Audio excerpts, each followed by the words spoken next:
Hello everyone, we are doing chapter number 5 industries in this video, industrial disaster and iron and steel industry.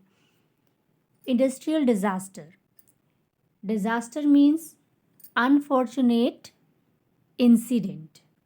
Industrial disaster means in industries these occur mainly due to technical failure or irresponsible handling of hazardous material.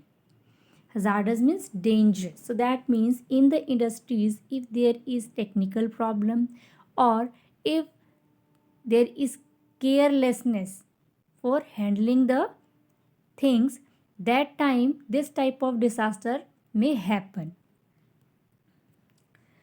We have an example of Bhopal gas tragedy. This is an industrial disaster on 3rd December 1984. On that night, a highly poisonous methyl isocyanide gas along with hydrogen cyanide leaked out of Union Carbide factory. This factory produced pesticide. And that night, this gas was leaked out with hydrogen cyanide. And due to it, those people who are living around that area, most of the people were died, and those who were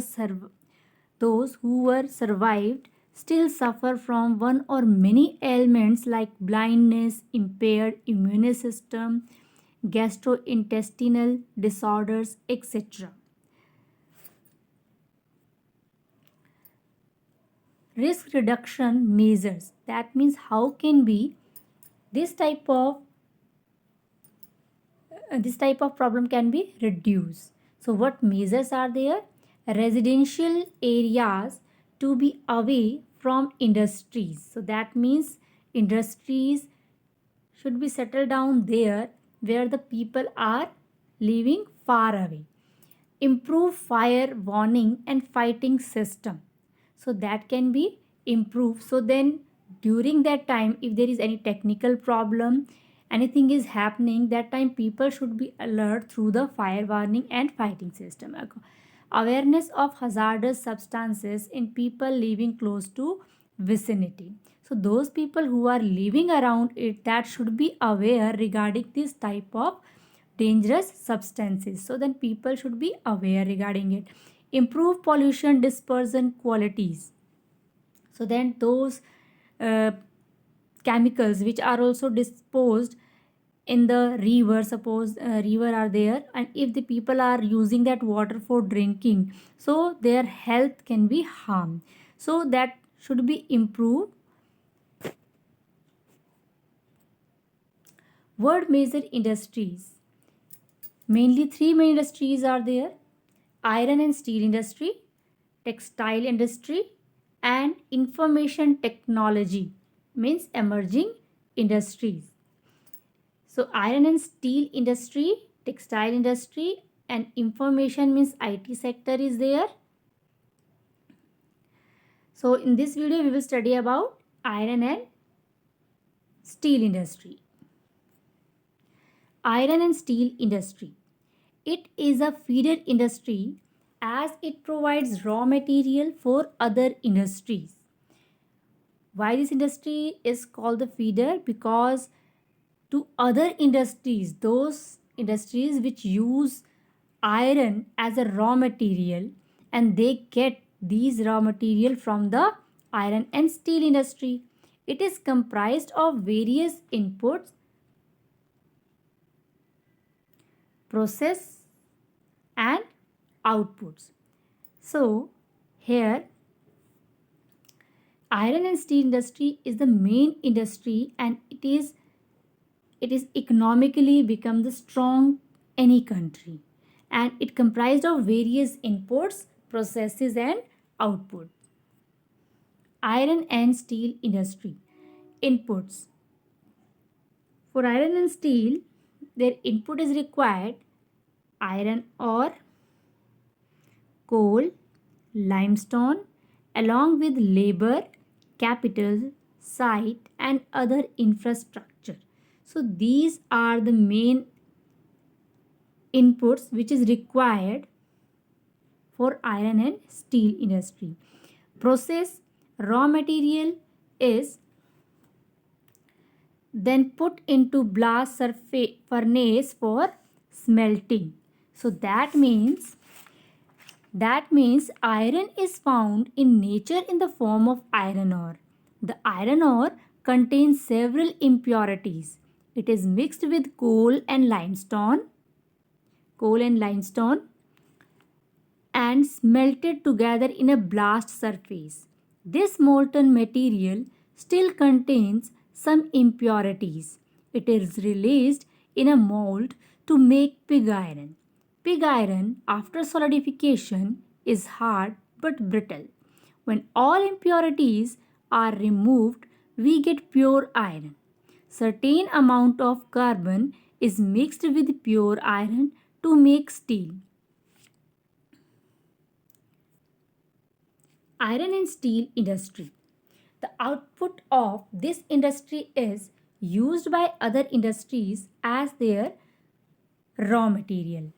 We are saying that iron and steel industry is called the feeder industry.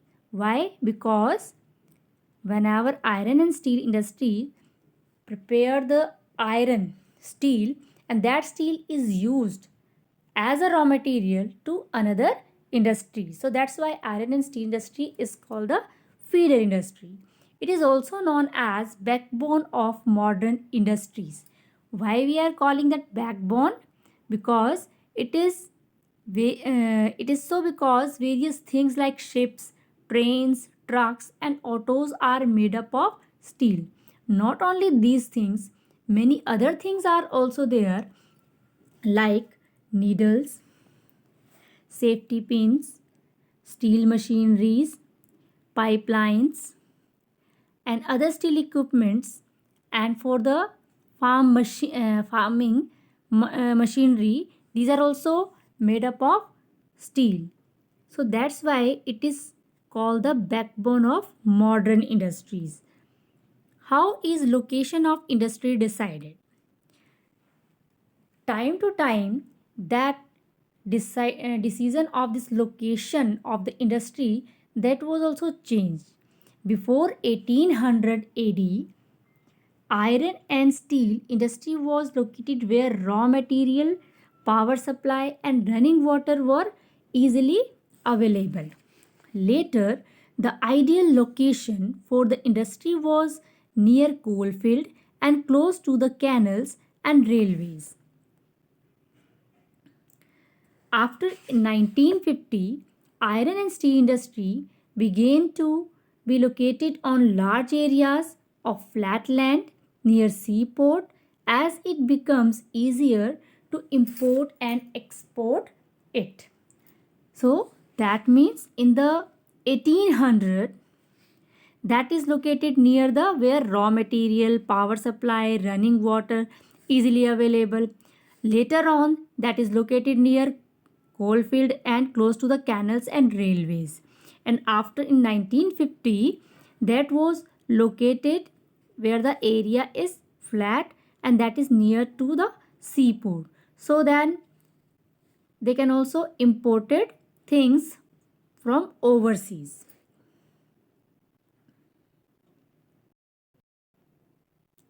Location of iron and steel industry in the world. In the world, Germany,